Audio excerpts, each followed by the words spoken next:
Oke, assalamualaikum warahmatullahi wabarakatuh. Hari ini kita akan membahas terkait tentang tren pembelajaran masa kini. Kita masuk di pertemuan ketiga di mata kuliah pembelajaran berbasis TIK ini. Sebelum kita membahas terkait apa tren pembelajaran yang sedang menjadi suatu trending, kita coba bahas dulu apa itu tren. Oke, tren kalau dalam KBBI artinya adalah gaya mutakhir. Kalau kita membahas lebih lanjut lagi, mutakhir itu adalah suatu konteks yang kekinian. Oke, jadi tren dalam arti kelas nomina atau kata benda ini bisa digunakan. Jadi dapat menyatakan dari nama dari seseorang, tempat atau segala sesuatu yang digunakan. Contohnya tren pembelajaran, tren pendidikan, ataupun tren eh, motor kalau dalam otomotif dan lain-lain sebagainya. Oke, ada beberapa tren yang saat ini sedang menjadi topik utama dan sedang digunakan dan sering digunakan baik di Indonesia maupun di negara yang lainnya. Adapun tren dalam pembelajaran yang saat ini menjadi suatu konteks kekinian, yang pertama adalah e-learning. Pasti teman-teman sudah tahu apa itu e-learning. E-learning itu dari kata elektronik dan learning. Jadi e-learning ini adalah suatu pelatihan, pembelajaran atau pendidikan yang diberikan secara online melalui komputer atau perangkat digital yang lainnya. Perlu kita ketahui dalam konsep e-learning itu ada yang namanya sinkronus dan ada yang namanya asinkronus. Sinkronus itu adalah kalau diartikan secara bahasa adalah sinkronus atau langsung. Oke, yaitu contohnya pembelajaran secara elektronik atau digital, yang mana proses pembelajarannya itu interaksinya itu secara langsung. Contohnya menggunakan Zoom atau Google Meet, jadi ada interaksi langsung antara objek pertama dan objek kedua. Ada yang lainnya, yaitu konsepnya adalah asinkronus. Jadi kalau tadi sinkronus itu langsung, asinkronus itu adalah tidak langsung. Nah, yang dimaksud tidak langsung itu seperti apa? Contohnya seperti eh, pembelajaran yang itu mengerjakan suatu tugas atau membaca suatu konten yang telah diberikan oleh guru dan tidak ada interaksi secara langsung di sana. Contohnya langsung mengerjakan soal yang dibatasi oleh waktu seperti itu. Intinya di asinkronus itu tidak ada interaksi uh, secara langsung ketika ada seorang guru yang bertanya terus langsung dijawab, itu tidak seperti itu. Oke, itu yang di e-learning. Akan tetapi di hal-hal yang harus diperhatikan untuk dapat melakukan pembelajaran yang sistemnya itu e-learning adalah beberapa hal. Contohnya yang pertama adalah internet. Nah, internet ini sangat penting sekali karena internet ini sebagai jalur atau suatu lalu lintas dalam proses pembelajarannya. Oke, mengembangkan multimedia juga itu juga harus kita diperhatikan dalam membangun atau merancang konsep e-learning ini. Karena sistem e-learning ini adalah everywhere, yaitu dimanapun. Oke, tidak terbatas oleh tempat atau ruang. Oke, terus kapanpun. Jadi sifatnya itu fleksibel, akan tetapi kalau yang sinkronus tadi itu karena itu sifatnya itu langsung, ya mungkin ada beberapa hal yang harus dijadwalkan, contohnya seperti itu, dan dimanapun Anda berada seperti itu. Oke, jadi inti dari e-learning itu siswa dan guru itu tidak di suatu tempat yang sama dalam proses pembelajaran seperti itu. Di samping e-learning ada juga tren yang lainnya adalah video assisted learning, yaitu merupakan konsep pembelajaran yang memperbantukan video dalam proses pembelajarannya. Contohnya mungkin eh, video tutorial yang sering sekali kita saat ini eh, gunakan. Contohnya ketika kita mempelajari sesuatu, memecahkan suatu masalah, ada video tutorialnya lah seperti itu. Oke, jadi video assisted learning ini adalah sebuah strategi dalam pendekatan dalam mengajarkan menggunakan video. Baik itu berhubungan dengan pendidikan atau konseptual, yang tujuannya adalah untuk meningkatkan pemahaman siswa, baik dari aspek kognitif, sosial, emosional, dan lain sebagainya seperti itu. Oke, yang selanjutnya adalah STEM. Nah, STEM ini sebetulnya bukan merupakan suatu alat atau apa, tapi STEM ini merupakan pendekatan yang ada dalam dunia pendidikan. Pendekatannya itu menggunakan konsep STEM, yaitu sebuah singkatan dari S-nya itu adalah science atau ilmu pengetahuan, teknologi, E-nya adalah engineering, A-nya adalah art, M adalah mathematics. Oke, yang mana tujuannya adalah ini adalah sebagai acuan untuk membimbing siswa memiliki rasa ingin tahu, menyampaikan pendapat dan berpikir kritis. Oke, jadi komponen dalam STEM ini adalah eh, merupakan suatu pendekatan dengan pemecahan suatu permasalahan yang ada dan melalui inovasi dan desain. Oke, yang sebetulnya itu antara semua proses pembelajarannya itu menggunakan konsep ya sains, teknologi, engineering, art, dan matematik itu. Oke, eh, sebetulnya kalau dalam STEM ini menggunakan suatu sistem yang sifatnya itu adalah kolaboratif.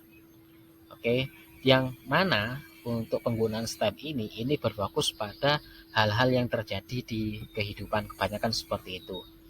Oke, dan dalam STEM ini konsep art atau seni ini tidak dianggap sebagai subjek tersendiri, akan tetapi eh, konsep art ini eh, melebur dalam semua aspek mata pelajaran. Oke, dan juga sebagai aspek inovasi. Oke, terus yang selanjutnya terkait tentang tren pembelajaran yang lainnya eh, adalah social media in learning. Oke, perlu kita ketahui bersama bahwasanya suatu tren itu yang terjadi di masyarakat itu biasanya dileburkan dalam suatu lingkup pendidikan juga. Contohnya mungkin kurikulum yang dulu tidak ada yang namanya pembelajaran khususnya di Indonesia itu yang sifatnya itu seperti sekarang. Contohnya menggunakan HP, terus menggunakan internet, mungkin di zaman-zaman waktu tahun 90-an atau sebelumnya juga. Akan tetapi seiring dengan perkembangan teknologi, zaman sudah berubah, pola hidup juga berubah, maka pendidikan itu harus bisa melebur dalam konsep kehidupan yang terjadi saat ini. Nah, maka dari itu dengan perkembangan teknologi dan internet yang semakin pesat, semakin cepat, maka pendidikan itu harus selaras dengan kehidupan yang terjadi sekarang. Maka dari itu, kenapa kok sosial media ini bisa dijadikan sebagai suatu fasilitas dalam pembelajaran? Oke, karena pertama, sosial media itu sangat familiar sekali dengan kehidupan kita sehari-hari. Contohnya dalam bermasyarakat, dalam berinteraksi dengan orang, dalam dunia maya. Oke, akan tetapi dalam konsep penggunaan sosial media dalam pembelajaran itu ada batas-batasannya. Contohnya mungkin di di apa itu namanya di Facebook itu ada batasan-batasannya. Contohnya tidak mengandung unsur sara, kekerasan, terus pornografi mungkin seperti itu.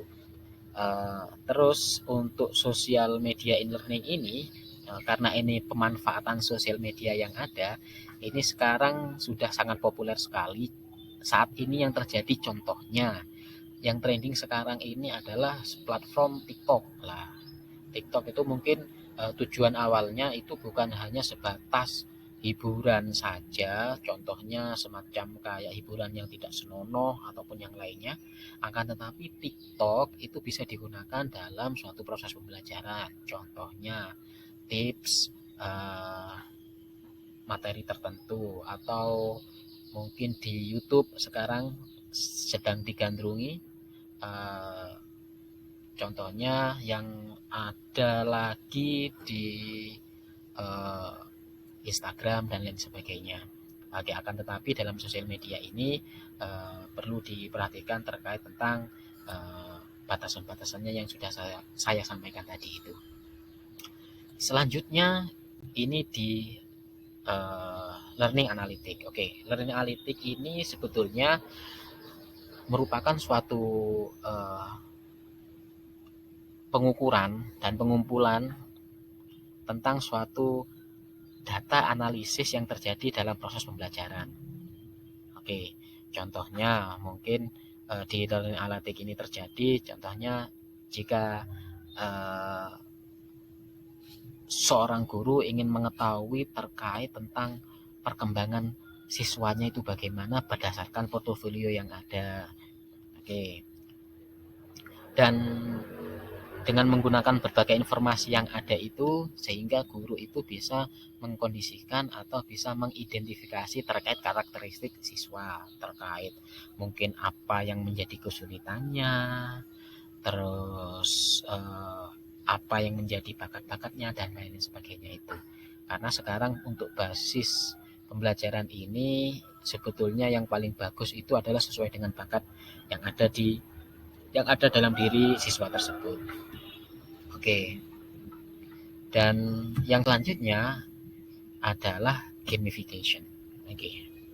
Gamification ini adalah suatu pendekatan dalam pembelajaran yang berbasis game. Oke. Perlu kita ketahui, kita tahu bahwasanya game itu adalah sesuatu yang menyenangkan.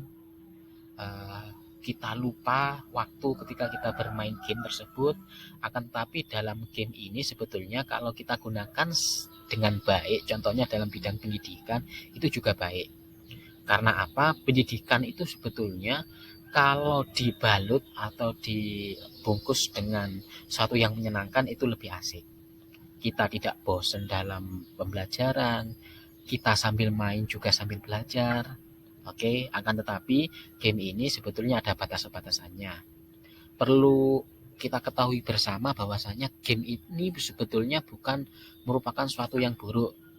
Tidak.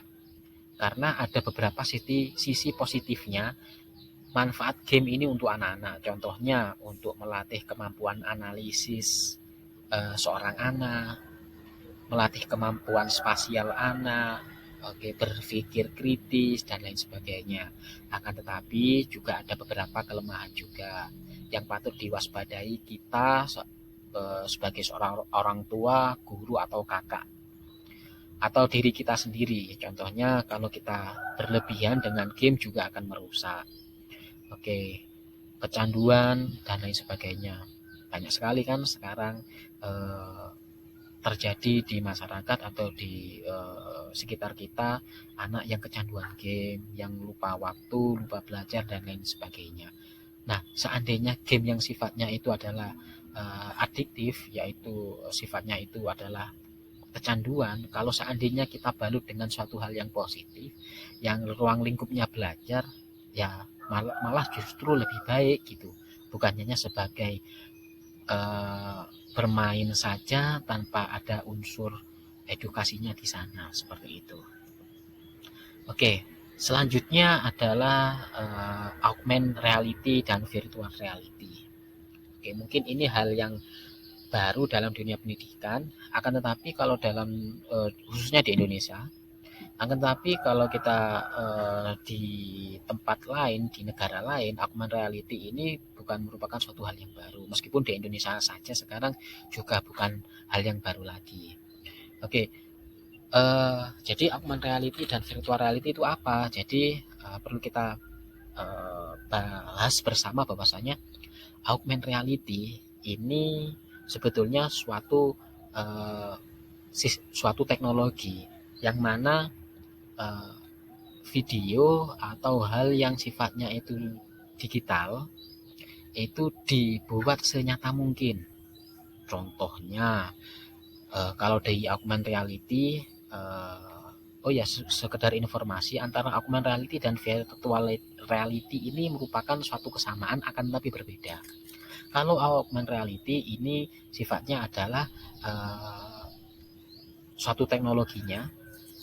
Contohnya, pernahkah dulu bermain Pokemon Go? Nah, jadi kita seakan-akan kita bermain, tapi secara nyata ada Pokemonnya di real video di lingkungan sekitar seperti itu augmented reality.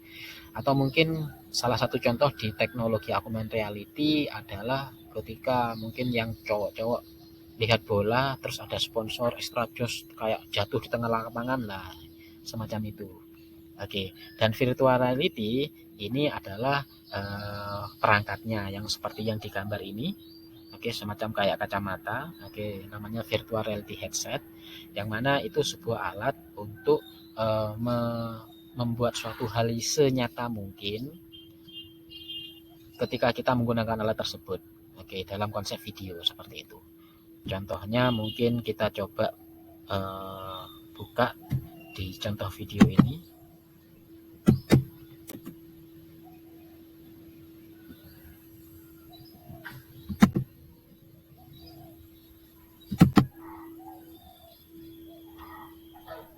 Oke, selanjutnya adalah artificial intelligence. Maaf, videonya tidak bisa dibuka tadi. Saya akan bagikan nanti di link yang lain. Yang selanjutnya adalah AI atau kecerdasan buatan, atau disebutnya adalah artificial intelligence. Oke, ini adalah artificial intelligence. Ini adalah suatu hal yang berkaitan tentang kecerdasan buatan. Oke, yang mana kecerdasan buatan ini mengkonsepsi sebagaimana kecerdasan manusia. Contohnya mungkin di manusia bisa berpikir terus bisa melihat. Contohnya teknologi yang ada itu contohnya di Google Assistant, ketika kita menanya suatu pertanyaan dijawab oleh mesin dan lain sebagainya. Jadi itu salah satu contoh di artificial intelligence, dan untuk saat ini di pendidikan artificial intelligence itu juga digunakan juga. Oke, contohnya di Google Assistant tadi itu. Oke, mungkin itu saja terkait beberapa tren yang ada di pembelajar atau tren pembelajaran di era masa kini. Kurang lebihnya mohon maaf. Kita akhiri. Wassalamualaikum warahmatullahi wabarakatuh.